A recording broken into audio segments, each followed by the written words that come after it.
Sabda TV. Yang ketiga, riba menghambat lajunya pertumbuhan ekonomi.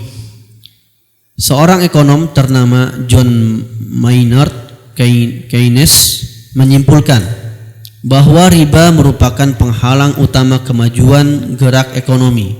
Ia berkata, suku bunga menghambat pertumbuhan ekonomi karena suku bunga menghalangi lajunya gerak modal menuju kebebasan. Jika suku bunga makin dihapuskan, maka modal akan bergerak laju dan tumbuh dengan cepat. Itu yang diyakini Jepang tadi. Lanjut. Yang keempat, riba menciptakan kesenjangan sosial. Dr. Sas Jalmar, Apa aja lah.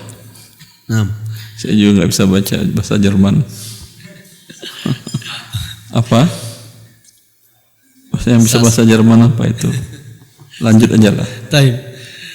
Ekonom Jerman yang pernah menjabat direktur bank Reis pernah berujar dalam pidatonya di Syria, berdasarkan hitungan matematika bahwa harta di dunia akan dikuasai oleh segelintir orang pemberi modal dalam bentuk riba, karena ia tidak akan pernah mengalami kerugian, dan sebaliknya si penerima pinjaman dihadapkan kepada kenyataan untung rugi.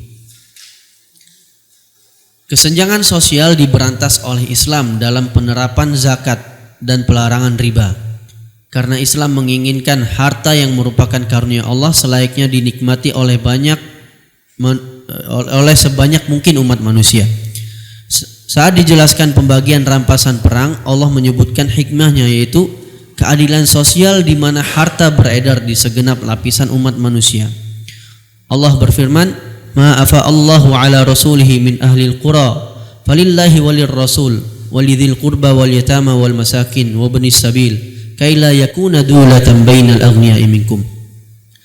Apa saja harta rampasan atau fai yang diberikan Allah kepada Rasulnya dari harta benda yang berasal dari penduduk kota-kota, maka adalah untuk Allah, untuk Rasul, kaum kerabat, anak-anak yatim, orang-orang miskin, dan orang-orang yang dalam perjalanan, supaya harta itu jangan beredar di antara orang-orang kaya saja di antara kamu. Ya, sebentar. Sunnah tadawul amwal, peredaran harta itu menyebabkan kehidupan menjadi jalan dengan baik. Maka Allah selain mengharamkan riba, mewajibkan zakat pada harta yang kaya.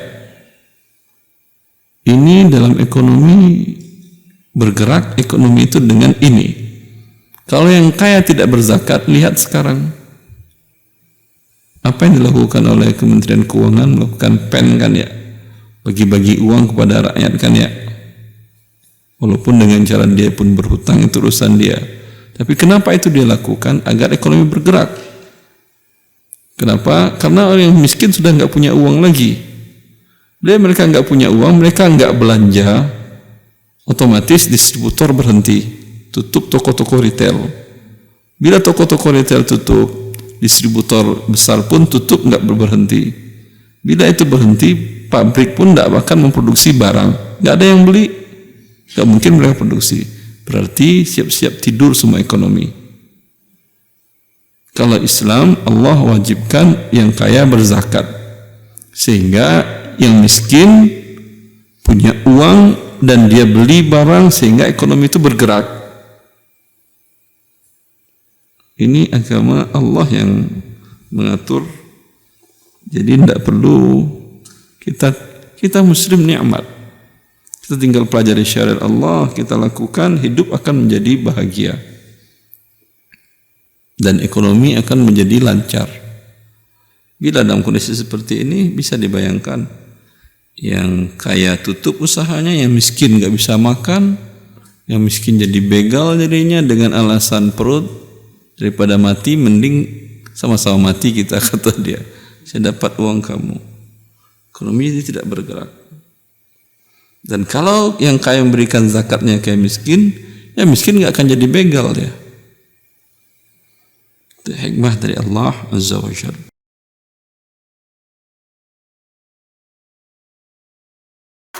wabarakatuh.